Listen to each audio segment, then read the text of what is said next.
ada Bang Aman nih. Ali, apa kabar? Sehat Bang? Alhamdulillah. Dari mana, Ali? Dari warkop Bang. Oh, biasa, gitu. anak muda. Iya, benar-benar. Kenapa, Li? Ada bisa dibantu, Li? Ini Bang, Oh. saya nih udah bingung dari semalam ini. Ini kan udah masuk pemilihan nih Bang. Iya, pemilu. Ya, benar. Baik, mungkin kan kita sebagai generasi milenial ya. Iya, betul. Banyak yang masih awam lah. Betul. Mungkin dari abang yang lebih tua lah, mungkin abang bisa. Apa tahu mungkin abang paham? Iya. Saya mau nanya nih Bang. Sebenarnya apa arti dari tugas dan wewenang dari PPK, PPS dan KPPS Bang? Oh, gitu.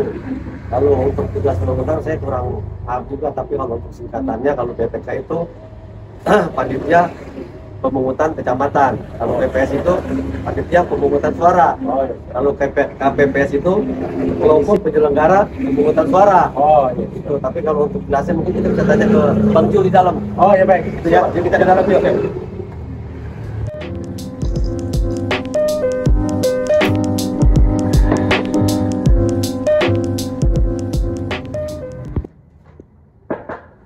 Assalamualaikum.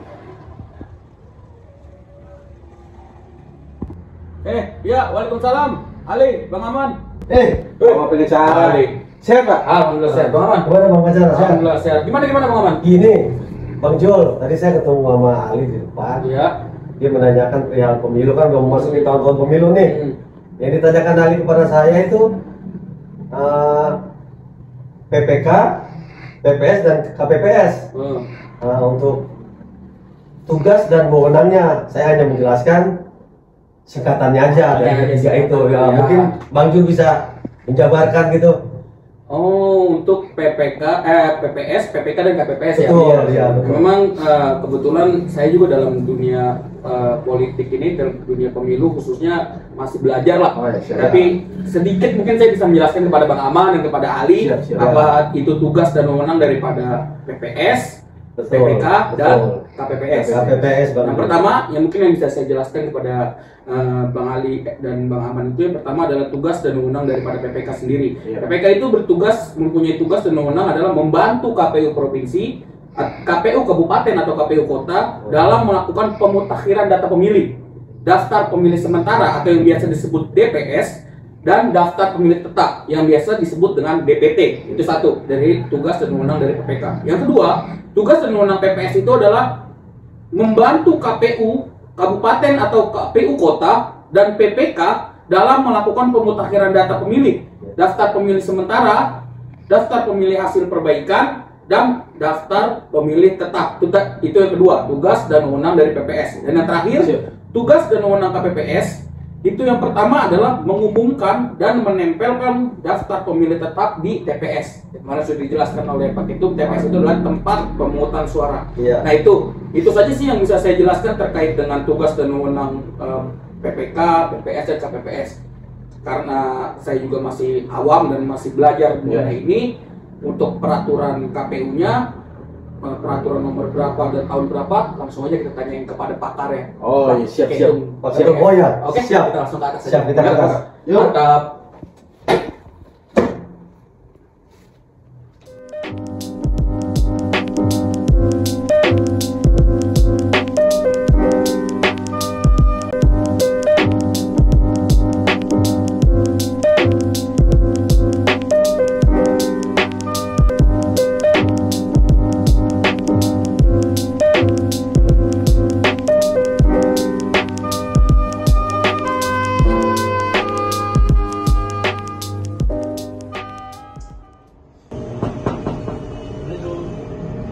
Siapa? Masuk.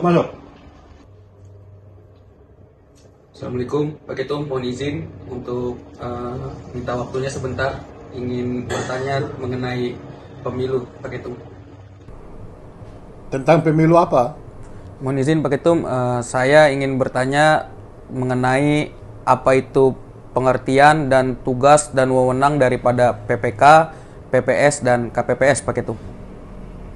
Oke. Tumben aja mau belajar, itu kenapa? Saya, Ali dan Mang Aman meminta waktunya Pak Ketum adalah untuk mengedukasi orang-orang di luar sana yang mungkin awam dan tidak tahu mengenai pemilu, apa itu PPK, PPS, dan KPPS, untuk kiranya Pak Ketum bersedia memberikan kepada kita semua pengetahuan dan informasinya terkait PPK, PPS, dan KPPS, Pak Ketum. Oke, silakan masuk.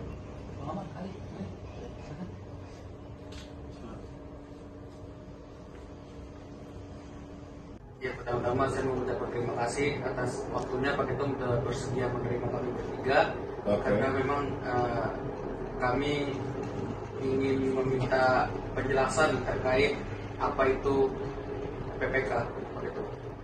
Oke, saya di sini aja biar enak ngobrol ya. Iya. Supaya Ali semakin tegang. Ya, Ali. Ya. Tanya apa tadi?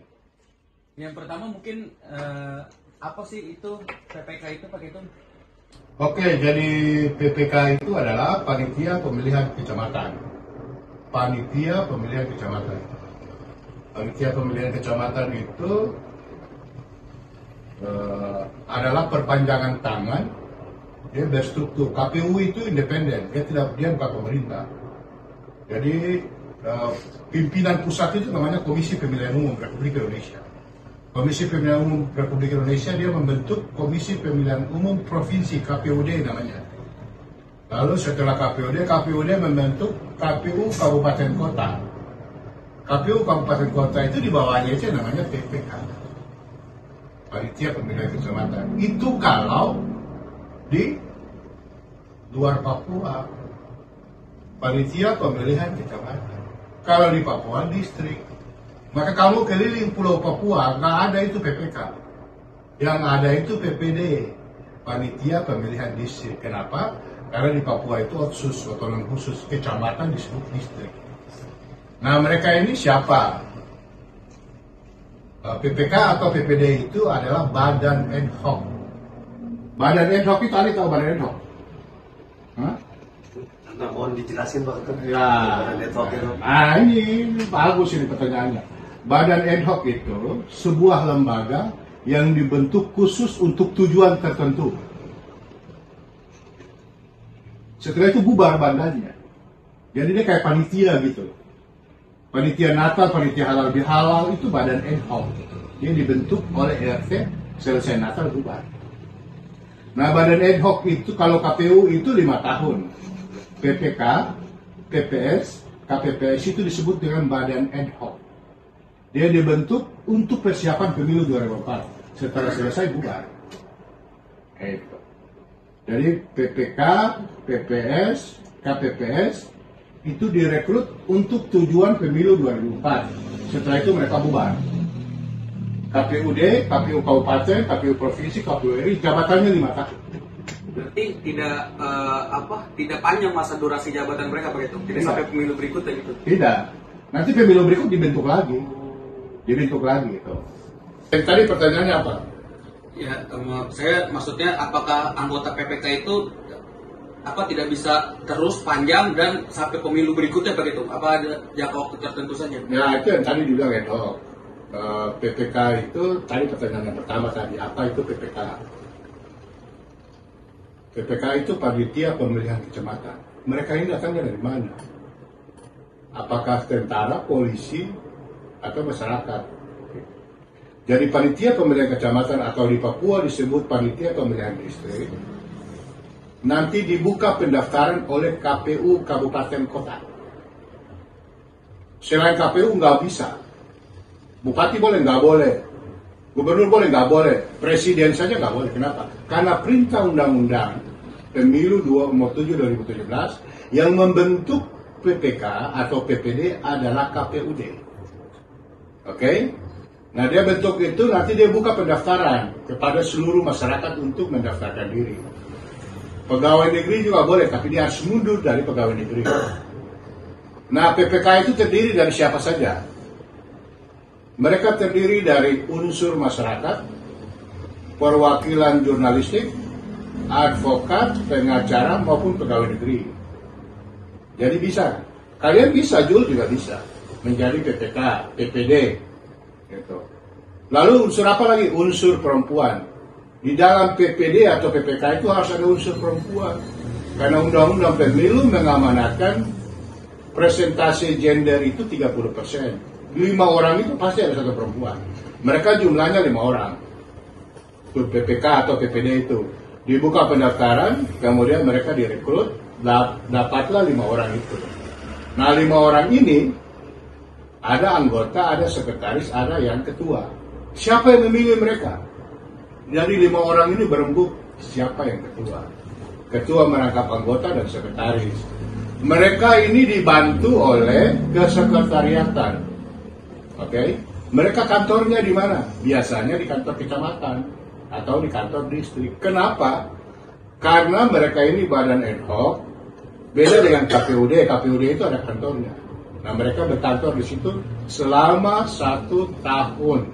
Terhitung Februari 2023 sampai dengan sekitar 27 Februari 2024. Setelah itu bubar.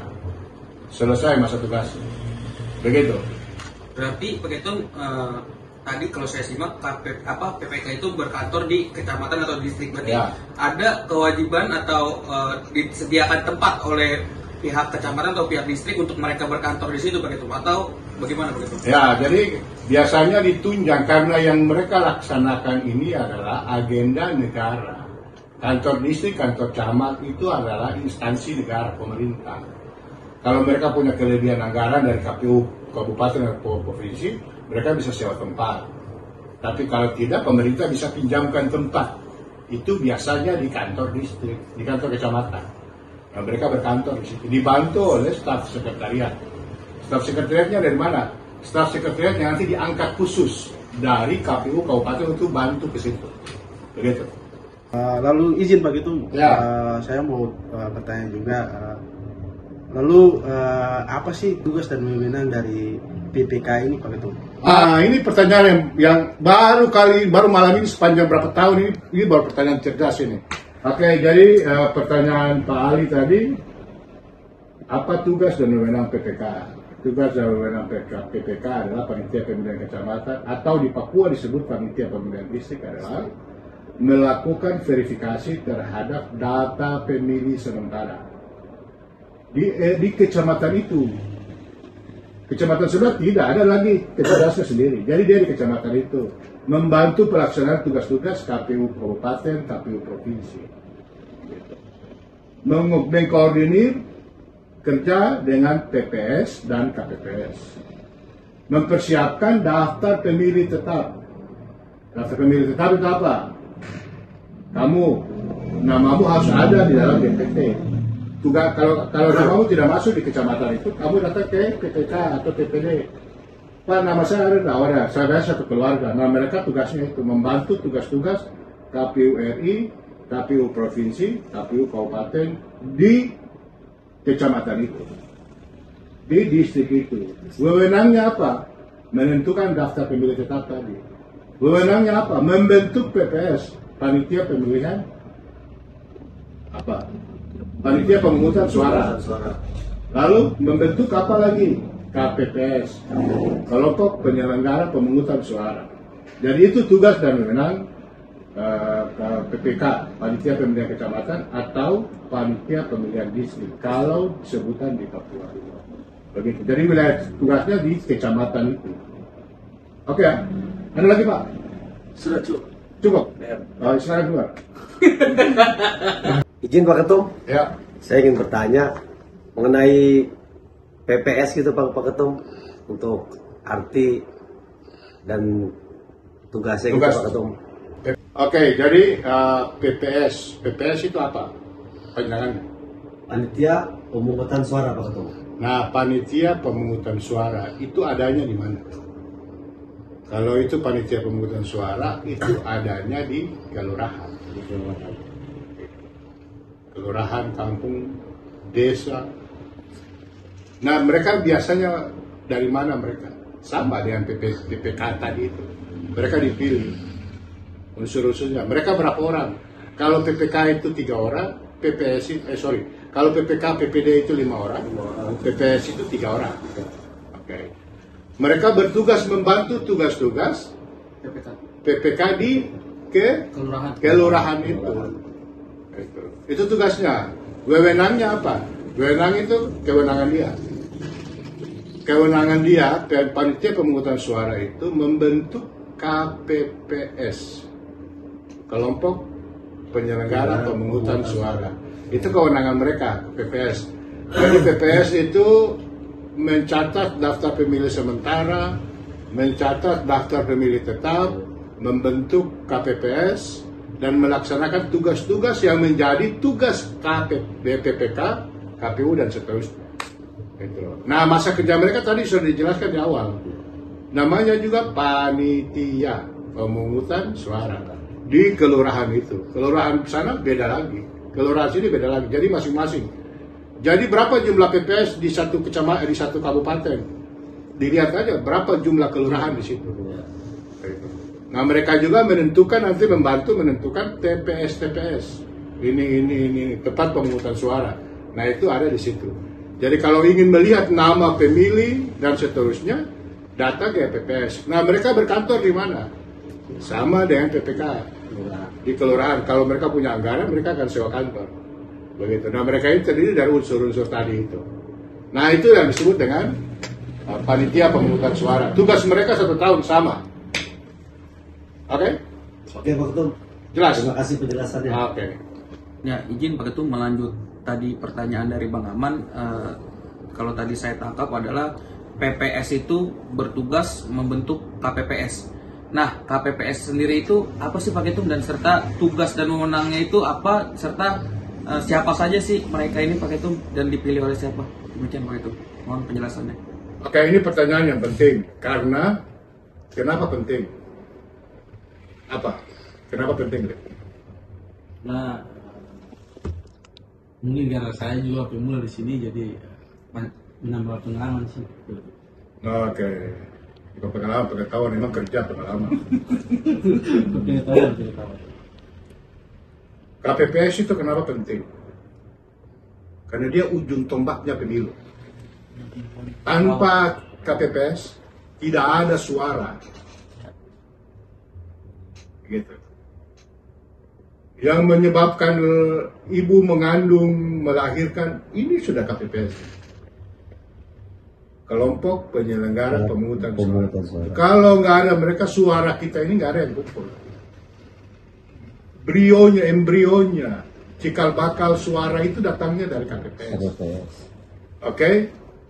Jadi KPPS adalah kelompok penyelenggara pemungutan suara. Mereka berapa orang? 7 orang. Dibentuk oleh siapa? Kelurahan. PPS. Mereka adalah siapa? Mereka di lingkungan di situ. Lingkungan di situ maksudnya apa? Itu batasannya adalah RT. Nah, mereka dianggap RT sebelah boleh? Nggak boleh. Harus RT yang ada di situ, dibuktikan dengan KTP. Itu satu. Yang kedua, tugas mereka apa? Membantu tugas-tugas PPS tadi, DPT, DPS, pemilih sementara, dan menentukan lokasi TPS. Jadi yang bangun TPS itu siapa? KPPS. PPS boleh? Nggak boleh. Karena dia yang tahu. Lalu apalagi tugasnya? Melakukan pemungutan suara. Nah, mereka 7 orang. 7 orang ini kebanyakan iya.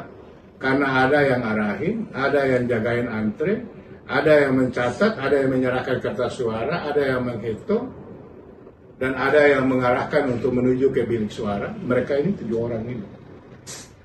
Setelah itu apa? Mereka melakukan rekapitulasi perhitungan suara. Salah dia sebut suara, dia bertanggung jawab. Salah dia hilangkan suara orang, itu berdosa dia. Maksudnya apa? Kalian 3 milih partai Kedondong, tapi KPPS umpama merubah jadi kalian milih partai Mangga, berdosa dia. Baik buruknya pemilu yang berdaulat, pemilu yang demokratis, itu tercermin dari kerja-kerja KPPS. Maka orang-orang di Begarda, ibaratnya pasukan tempur, mereka di prajurit terdepan. Mereka ini yang melaksanakan itu. Nah, tugas mereka kapan? Kapan mereka dibentuk? Undang-Undang 7 2017 mengatakan 6 bulan sebelum pemungutan suara KPPS sudah dibentuk oleh PPS dan PPK. Jadi 6 bulan sebelumnya, kalau yang tadi itu setahun, mereka ini 6 bulan sebelumnya. Jadi 6 bulan itu udah penyisiran daftar TPS-nya di sini. Oke, lalu tugas dia apa lagi? Mengirim undangan kepada pemilih. Gitu. Lalu kalau kalian nggak dapat undangan, dia yang salah. Dia yang mengkoordinir apa lagi? Yang tadi disampaikan. PPS, yang tadi ditanya Pantarli itu di PPS, Panitia Pendaftaran Pemilih. Nah, Panitia Pendaftaran Pemilih ini dikoordinir oleh KPPS. KPPS Pantarli ini nanti keliling rumah seluruh Indonesia ini. Maka kalau di rumah kalian belum ada tiket pemilu, berarti kalian belum terdaftar. Datang lapornya ke PPK. Nah, data-data pemilih ini nanti dibuat dalam bentuk undangan oleh KPPS kepada warga. Di sini berapa orang, Pak? 5 orang. Siapa-siapa? Ada Ali, ada Ageng, ada Zul, ada Aman. Namanya ada di situ. Undangan. Kenapa undangan? Karena KPPS adalah bentuk perpanjang tangan negara kepada KPPS. Maka dia mengundang. Kepada yang terhormat Bapak Ibu, mohon kehadirannya pada jam sekian, tanggal sekian di TPS ini, alamat begini. Itu kewajiban negara untuk melindungi hak konstitusional warga negara. Jadi kalau kau tidak diundang, kau tidak punya nama, negara telah mengkhianati hak konstitusi warga negara. Maka itu undangan itu wajib. Nah, undangan ini yang biasa dimanipulasi oleh banyak orang, biasa diperjualbelikan, dan macam-macam banyak kecurangan terjadi di situ. Jadi itu tugas KPPS. Lalu mereka kapan selesai? Setelah selesai perhitungan suara, mereka kirim kotak suaranya, dimasukin, digembok, dikunci, dibawa oleh security. Dibawa kemana? Ke kelurahan, dan seterusnya ke kecamatan, dan seterusnya. Tugas mereka selesai pada hari itu. Begitu. Oke? Oke. Ya. Jadi gitu Li, penjelasan Pak Ketum tadi terkait apa yang ditanyain Ali ke Bang Aman, begitu juga tadi Bang Aman nanya ke saya. Jadi tadi sudah dijelaskan oleh Pak Ketum panjang lebar apa itu PPK, apa itu PPS, apa itu KPPS. Jadi seperti itu penjelasan Pak Ketum. Kita minta terima kasih banyak kepada beliau karena sudah meluangkan waktu, bersedia untuk menerima kita dan menjelaskan secara gamblang. Baik Bang, mungkin pertemuan kita Pak Ketum di akhir aja batas detik ini kayak takutnya mengganggu kan. Pak Ketum lagi banyak acara agenda, Mau kerja lagi atau mau kerja lagi sama beliau ya. Siap. Setuju juga, biar kita nggak mengganggu waktu Pak Ketum, mungkin kita bisa minta izin sama beliau untuk ninggalin ruangan. Ya Bang Jul, Bang Ali. Ya, siap. Baik, terima kasih banyak Pak Ketum atas waktu dan kesempatannya serta penjelasannya. Kami mohon izin untuk pamit Pak Ketum. Ya, sebelum izin pamit, saya tanya satu pertanyaan buat Ali. KPPS tadi apa pertanyaan? KPPS. Oke, kalau begitu kamu tinggal ya, dua keluar. Oke, kita tidak hafal semua. Pemilu itu harus bermartabat. Bermartabat itu dengan cara seluruh warga negara harus mengetahui tahapan pemilu, termasuk orang-orang yang terlibat di dalamnya. Apa sebutannya, apa fungsinya, apa tugasnya, apa wewenangnya, di mana mereka, kapan dimulai. Oke? Oke, Pak Ketum. Sip. Pemilu berdaulat. Negara kuat. Papua sejahtera. Rumah surat orang. Nantikan video kami berikutnya dengan judul-judul yang lebih menarik, dengan bintang iklan mulai dari tingkat RT, RW, kelurahan, KPPS, PPS, dan PPK. Oke?